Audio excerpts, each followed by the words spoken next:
Well, it's a classic case of disinformation, isn't it? Well, I believe they're covering up something. I'll just come back to one point, because somebody said, what do we do about it? And this is a key thing. Exposure. It's very easy.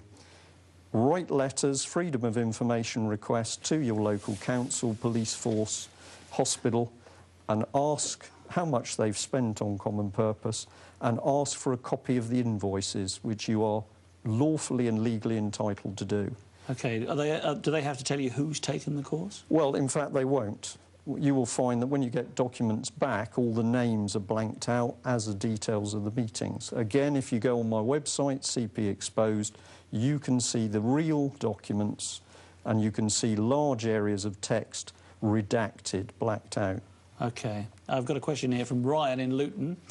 Have you spoken to any whistleblowers, as I'm sure people join with good intentions, then realise something is amiss and wish to speak out?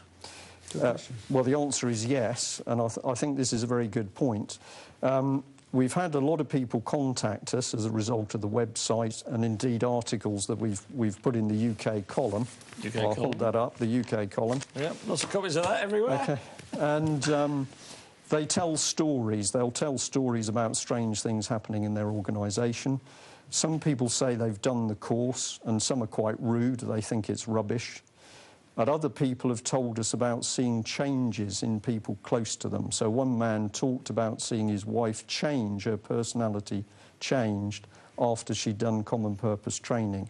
And this is not surprising, because according to common purpose themselves, they're using Kolb and techniques which link into Jung. You're talking about changing people's views. Brian, we're going for another break now. Once again, if you'd like to text in your questions or comments, do so now. See you very soon. Thank you.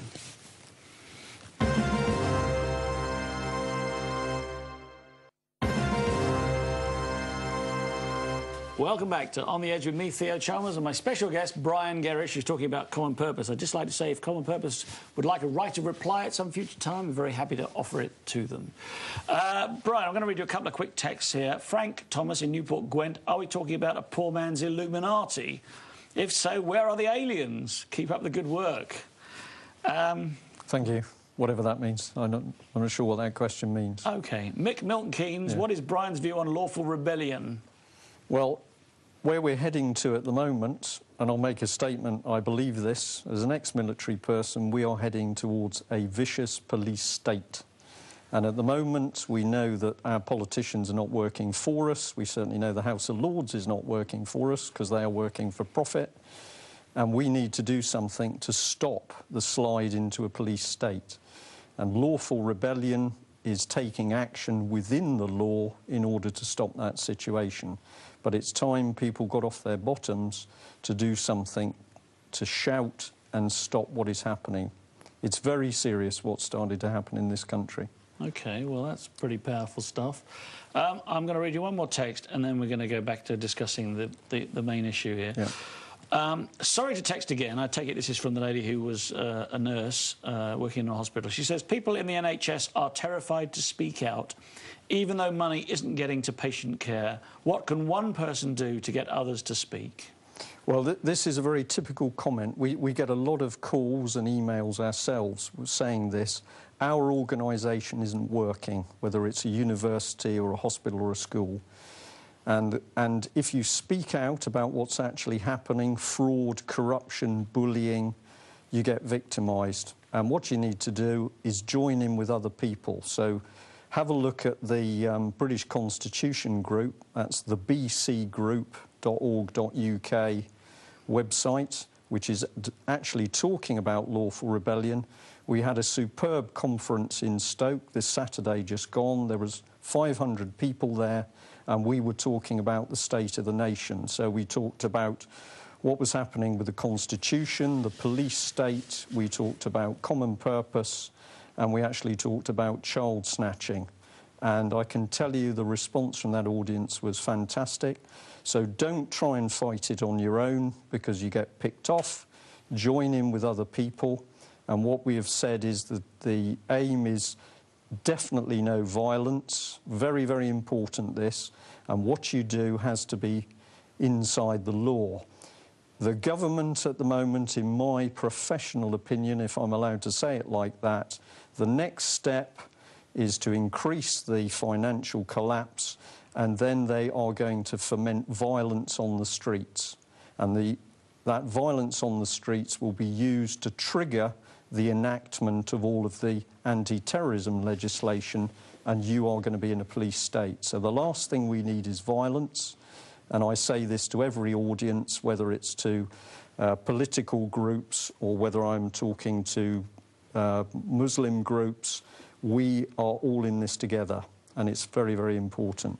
But for that lady, get involved with other people, learn what other people know, and that is the movement. We need to get millions of people in this country mobilised. Do you want to give that website again?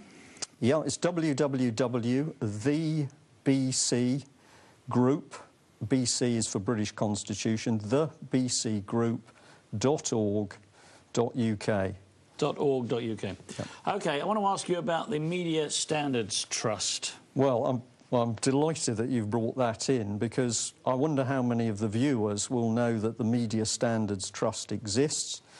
This is a trust which is set up to ensure the even-handedness of broadcasting. And I mean, we've got a situation today in this country where the mainstream media is just not getting the truth across. We're not told the truth about the EU, we're not told the truth about the rioting that's been happening in European countries, we're not told about the troubles in Iceland. Nobody explains where Gordon Brown has got 900 billion from. So we know that at the moment the mainstream media is not telling the truth. But Julia Middleton, Chief Executive from Common Purpose, has been instrumental in setting up a Media Standards Trust, which is apparently going to help the performance of the media. The only thing is that the office, unless it's moved recently, was actually set up inside the Common Purpose offices. And when you look at the people she's got on her team, they are elitist, including members of the major international banks. So why international banks would like to get involved with the media, I don't know. But I don't think it bodes well. Well, I think I could probably guess. So can I. Talking about mainstream media, obviously, we're not quite like those mainstream media. You wouldn't see this show, would you, on the BBC? No, but it's interesting that if you look at the figures of graduates, you'll find that the BBC is riddled with common purpose graduates. In fact, I had a call from a BBC person following one of the, I think she saw the Leicester talk that I did, and she said to me, how many people do I think were common purpose graduates in the BBC? And I said to her, well, probably about 500, 500. And she said, I think there's 1,000.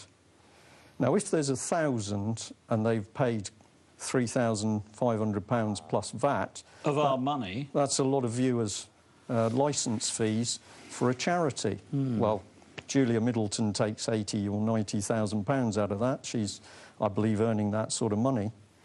But something's wrong. We don't know about this charity. It doesn't want to tell us what it's doing. Authorities don't want to tell us how much they're spending on it. And now they've got their little tentacles into the media. I think this is very sinister. So they can put out statements as the Media Standards Trust and affect what the media is saying? Well, go on the internet yourself and look at the Media Standards Trust and look at who's involved with it. And they are all elitist people. It's incredible. They are not there, in my opinion, to actually ensure the openness of media. They're there to make sure that what appears in the media fits their view of society.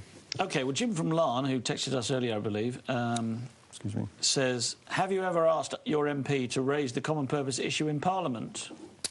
Well, we've certainly tried the local MPs in the Plymouth area. Which is where you're based. Yeah.